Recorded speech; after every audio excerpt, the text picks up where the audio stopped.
Lizard rock park और quite famous है, specially G13 G11 के एरियाज़ में लोग इससे काफ़ी फेमिलियर हैं। इस पार्क की जो मेन खासियत ही ये रॉक है, ये सारी ब्यूटिफिकेशन ही इस रॉक की वजह से। अगर खुदा न खासा ये डिमोलिश हो जाती या बाद में किसी स्टेज पे इस पे फैसला होता है कि इसको हटा दिया जाए या डिमोलिश कर दिया जाए, तो मैं ये समझता हूँ कि ये पार्क की अहमियत ही सिर्फ इसी की वजह से है। और इवन इस्लामाबाद के एंट्री पॉइंट पे बिल्कुल ही ये वेलकमिंग रॉक है। और मैं तो ये समझता हूँ यहाँ पे हम किसी और तरीके से ही प्रेजेंट कर सकते हैं, जिस तरह हमने मॉन्यूमेंट के लिए या उससे पहले कायद-ए-आज़म की पोर्ट्रेट जो है वो एक्सप्रेस हाईवे पे है, तो यहाँ पे भी हम इस तरह से, क्योंकि इसकी हाइट ऐसी है कि जो भी लोग इस्लामाबाद में एंटर हो रहे होंगे तो इनमें एक प्रेजेंटेबल व्यू आएगा।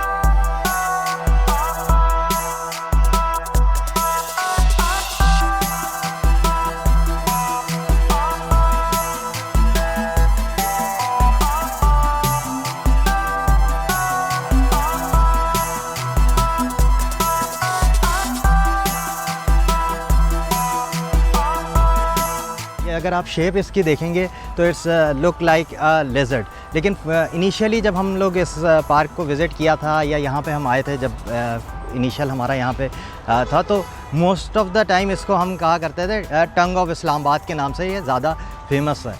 और इसके बाद यहाँ पे गवर्नमेंट ने एक प्रॉपर पार्क डेवलप किया। फॉर्चुनेटली इस पार्क में जो मेन पॉइंट है वो यही है कि इसे नेचुरली बिल्ड किया गया है, जो ट्रेन एग्जिस्टिंग था उसी को यूटिलाइज़ किया है। और बहुत ज़बरदस्त जॉगिंग ट्रैक भी यहाँ पे बना हुआ है, स्विंग्स वगैरह थे, क्योंकि ये बहुत ज़बरदस्त हेरिटेज है। और इस्लामाबाद में ये एक एडिशन है, लोग बहुत दूर दूर से यहाँ पे आते हैं। और ना सिर्फ ये कि इसकी फॉर्म केव की तरह की है, बल्कि इसके टॉप पे भी काफ़ी लोग जो हैं वो खड़े होकर अपनी पिक्चर्स बनवाते हैं। और कई दफ़ा जो है आपको ब्राइडल शूट्स भी यहाँ होते हुए नज़र आते हैं। सो आई होप कि इसको प्रॉपर हेरिटेज के तौर पर ना सिर्फ कंसिडर किया जाए, बल्कि इसकी अपकीप के लिए ईयरली बेसिस पे या मंथली बेसिस पे इसमें ऐसे बजट या इस तरह की कोई एलोकेशन ज़रूर हो कि इसको हम मेंटेन कर सकें और ये फर्दर जो है इस्लामाबाद की ब्यूटिफिकेशन में और इजाफा करें।